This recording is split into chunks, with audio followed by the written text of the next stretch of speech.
The National Desk, America's News Now.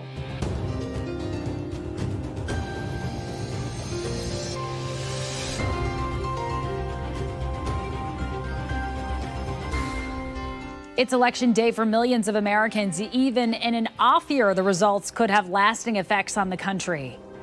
Investigators have not ruled out the possibility of a hate crime, and this is being investigated as a homicide. Israeli-Palestinian protest clashes across the country turn deadly as the war in the Middle East begins its second month. And more than 20 states have legalized marijuana. Coming up, what new studies reveal about a dangerous new side effect of the recreational drug. This is the National Desk, America's News Now. I'm Amira David. As we come on the air, voters making their way to the polls in city and county elections across the country as key states hold statewide elections that could preview things to come in 2024. Now, here are some of the big states we are tracking today, including 2 governor seats that are up for grabs. In Kentucky, Democrat incumbent Andy Beshear is on the ballot facing off against State Attorney General Daniel Cameron, while in Mississippi, Governor Tate Reeves is seeking a second term versus Democrats Brandon Presley, a relative of Elvis Presley, and an independent candidate, Gwendolyn Gray. Also tonight, voters in Mississippi, Louisiana, New Jersey, and Virginia are weighing in on state legislature candidates. Republicans are trying to flip New Jersey after picking up seats in 2021.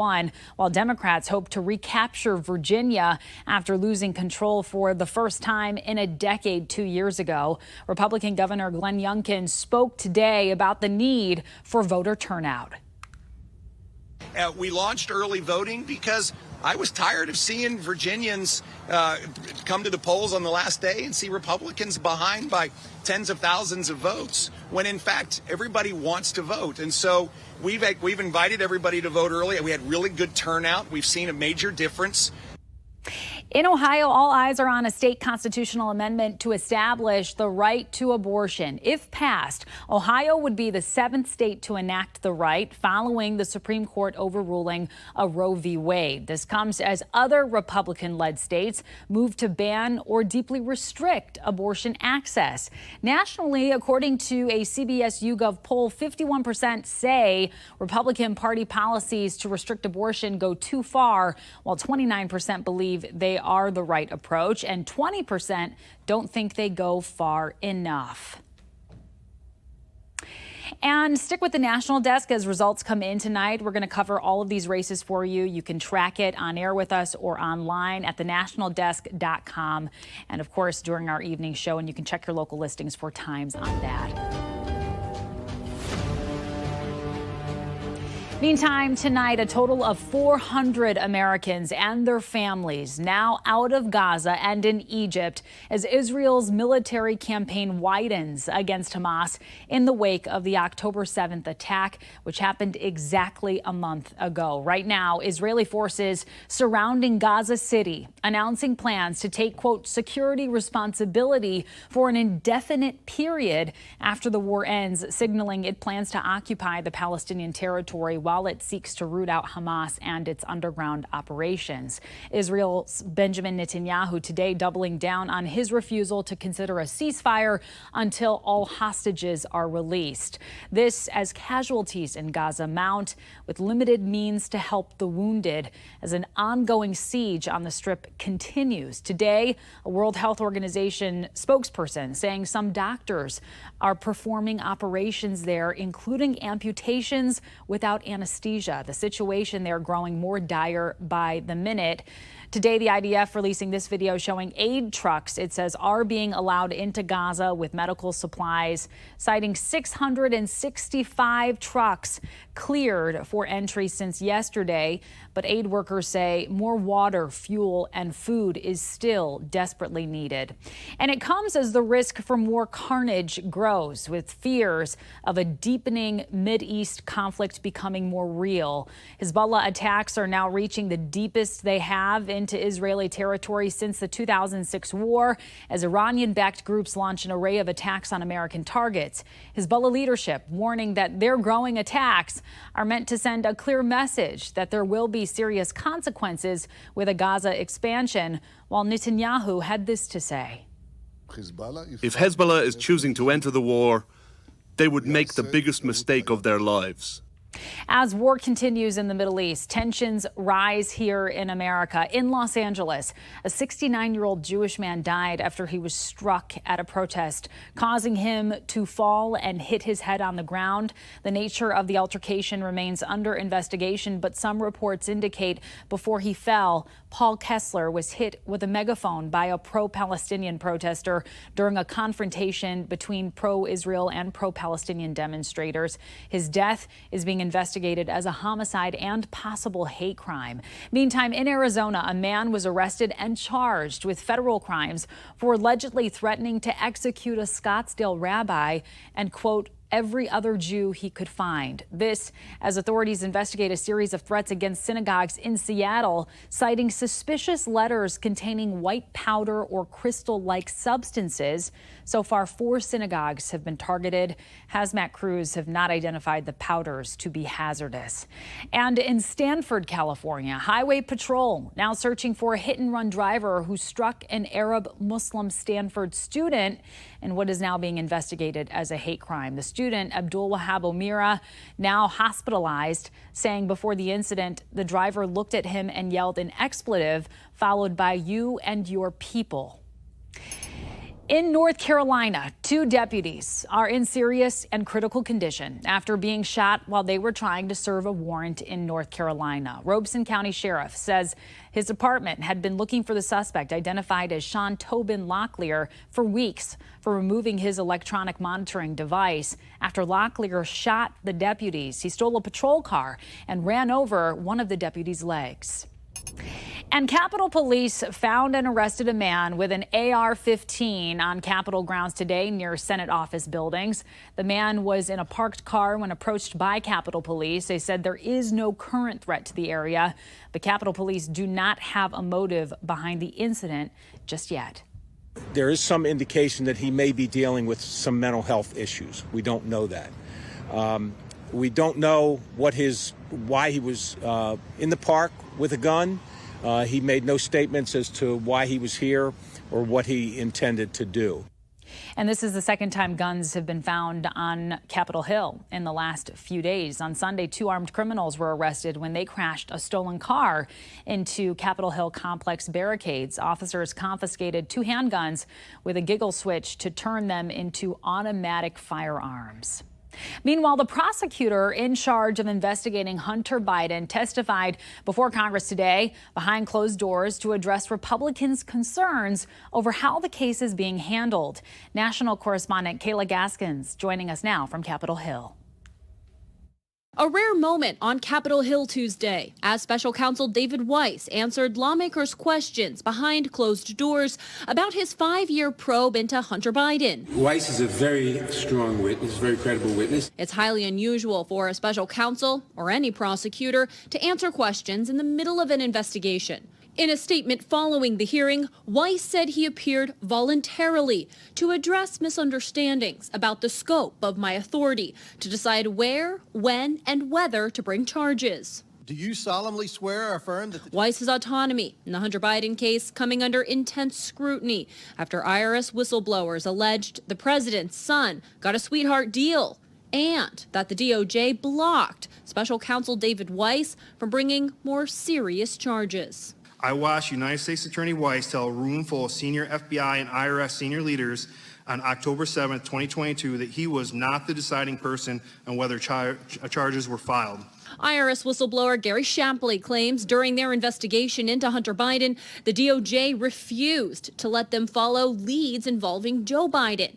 While there's no direct links tying the president to any wrongdoing, Politico publishing a special report documenting the mounting shifts and inconsistencies in statements. The initial Biden response was there were no deals in China. That proved not to be true. Then it became, well, he never talked to his father, the vice president and now president of the United States, Joe Biden, about these deals. That ended up not being true. And then the final line of defense was that Joe Biden himself never personally benefited from these deals. And we now know, based on the new revelations, that that's not true. And the House GOP preparing to send out a flurry of subpoenas connected to their investigation into the Biden family's business deals. On that list is expected to be the president's son Hunter and his brother James. And Kayla, these subpoenas are part of the impeachment inquiry into President Biden. Where does that investigation stand tonight? Yeah, Amira, we haven't heard a lot about this impeachment investigation into President Biden recently as the GOP tackles other problems like deciding who the Speaker of the House should be. Although now that the Speaker has been settled and we have Mike Johnson in place, and with these high-profile testimonies expected, it appears this inquiry is getting pushed again to the front of mind, although we still have a few more months before a final decision is realized. Amira. All right. Kayla Gaskin's live for us in Washington, D.C. Thank you. The Supreme Court appears likely to preserve a federal law banning people with domestic violence restraining orders from having guns. Justices heard oral arguments today. A majority of the court seemed persuaded by the argument that the law falls in line with the nation's practice of limiting gun rights for people who pose a danger to society. A decision is expected by the end of June next year. On average, nationwide, 55 people die a day from opioids. Since 2015, overdose deaths among black men in particular have increased fourfold, according to the National Institutes of Health. In the Hispanic community, rates grew by nearly 300%. And now health experts want those struggling to focus on hope. We've got about 46 million people in this country who are struggling with substance use disorder, and those are ages 12 years old and older. Kirsten Seckler with the nonprofit Shatterproof says to confront the crisis, the Ad Council's launching a new campaign to share stories of hope and recovery of people affected by substance use disorder. Substance use disorder and addiction is so isolating. It's a familiar story. In 2021, 46 million people aged 12 and older in the U.S. had a substance use disorder. But the Start with Hope spots are specifically aimed to inspire Black and Hispanic audiences who are disproportionately impacted by overdose rates for a long list of historical reasons. Stigma, health inequities, racism, lack of culturally sensitive or materials and services. Between 2010 and 2021, fentanyl-involved deaths rose 2,052% for non-Hispanics, but 7,150% for Hispanics. Every year, these numbers are going up. And so it's really important as a country that we start to address this and we start to make the changes that we need. Well, coming up, what came out of new whistleblower testimony about Meta's knowledge of the dangers of its social media platforms? Then marijuana could be much worse for you than previously thought. What two new studies are showing about its impact on heart health. Plus, how the country's growing problem of food insecurity is impacting a California community. We are back in just 90 seconds.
We are learning more about allegations that Meta has been aware of the dangers Facebook and Instagram pose to teens' mental health, but refuse to do anything about it. New whistleblower testimony from a former employee has members of Congress considering ways to regulate social media platforms, much like tobacco is regulated. National correspondent Atra El-Nashar reports from Capitol Hill.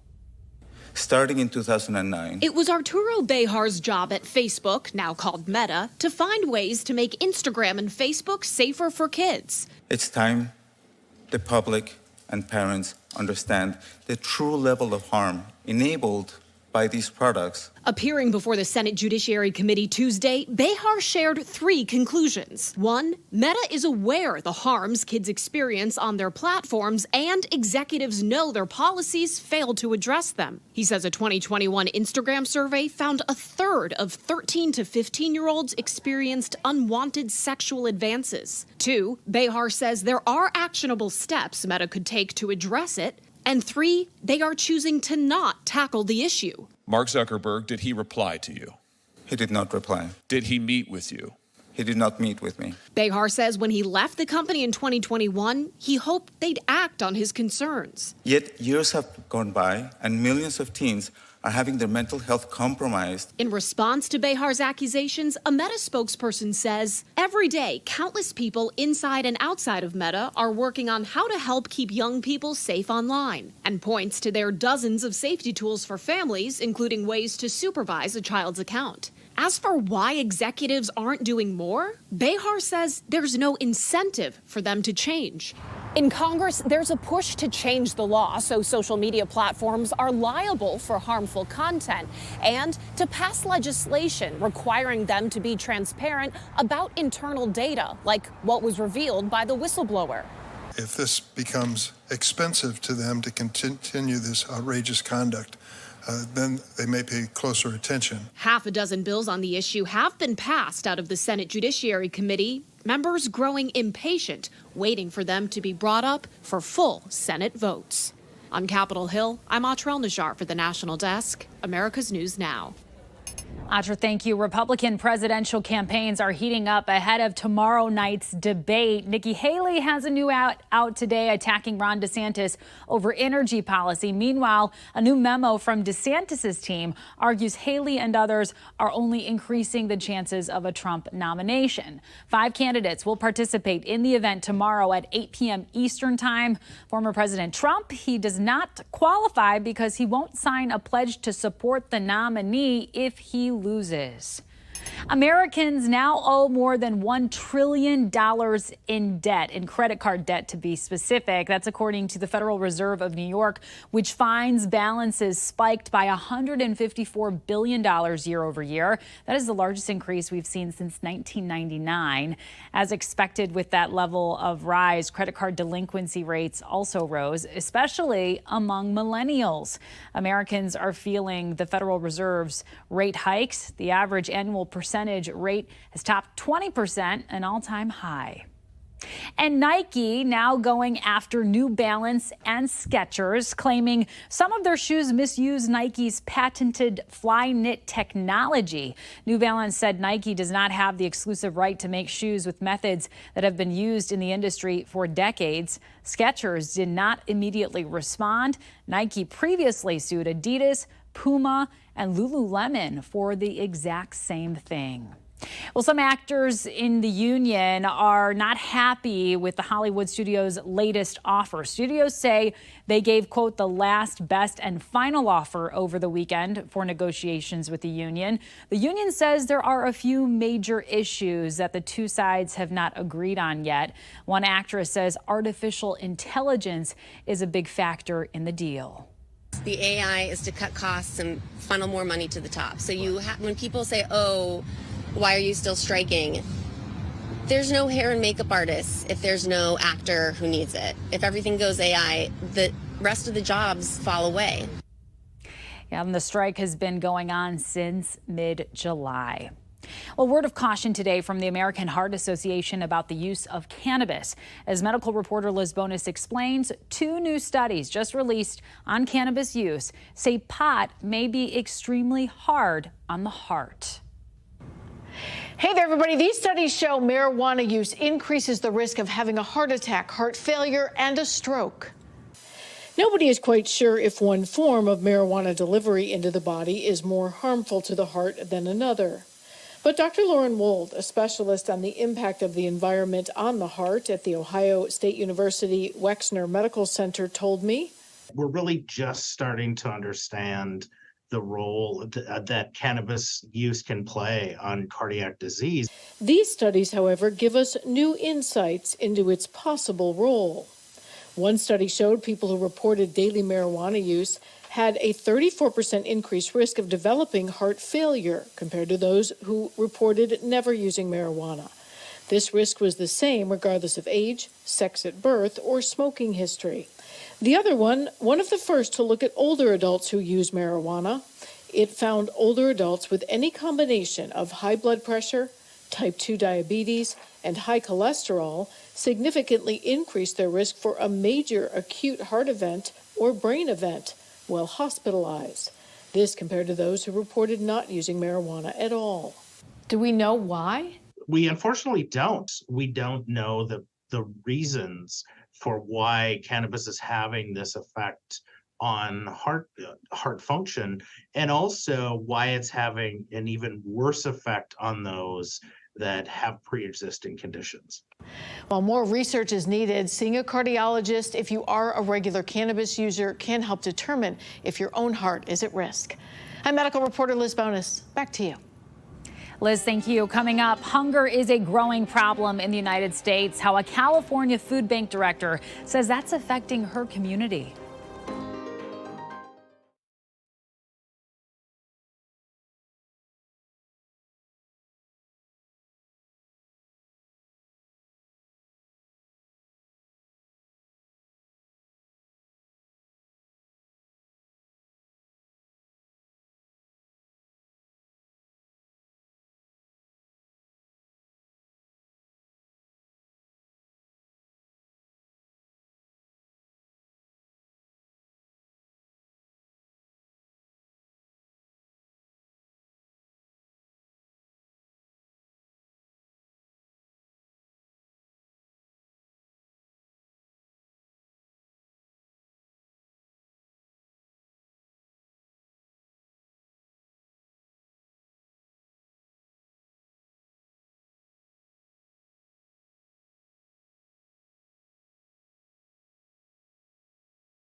We have reporters all across the country in your neighborhoods covering the issues that matter most to you. We are taking the pulse of America.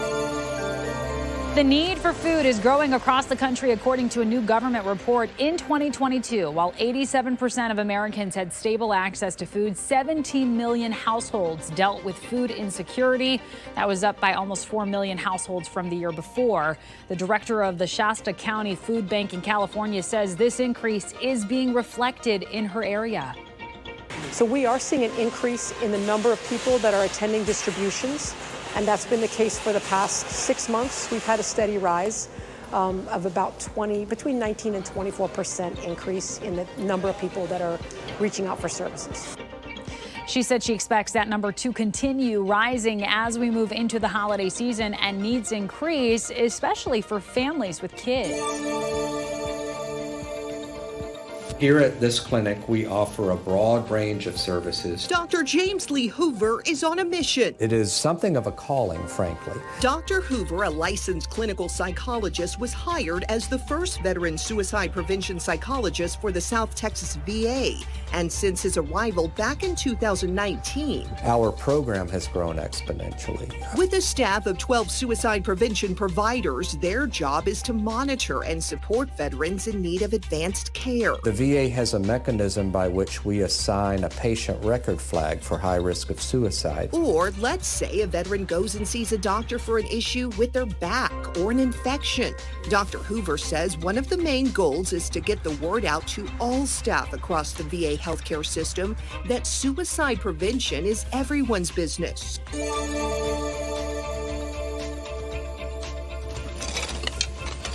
The Reedley College Wildland Fire Program has been operating for 3 years now. The program gives students hands-on experience that will help them be successful in their future careers. This year, the program has partnered with the Kings River Conservancy to help restore, maintain, and clean the Kings River. It's not only classroom lecture, it's a lot of laboratory experience. And in terms of that laboratory experience, we have to take our young men and women out into areas like this along the Kings River where we have them do a number of things. Well, coming up, pickleball exploded during the pandemic, and guess what? It is not slowing down anytime soon. What you need to know about this year's national championships.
Have you ever heard of pickleball, one of the fastest growing sports in the country that was virtually unknown before the pandemic? More than 25,000 spectators are expected to watch the best players in the country compete at the Pickleball National Championships in Dallas, Texas, which kicks off today and is expected to end on Sunday. Pickleball is best described as a combo of badminton, ping pong, and tennis. Broadcast on ESPN and the Tennis Channel. If you tune in, you may catch some of your favorite athlete celebrities in action.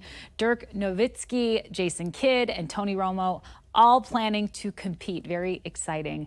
Let the games begin.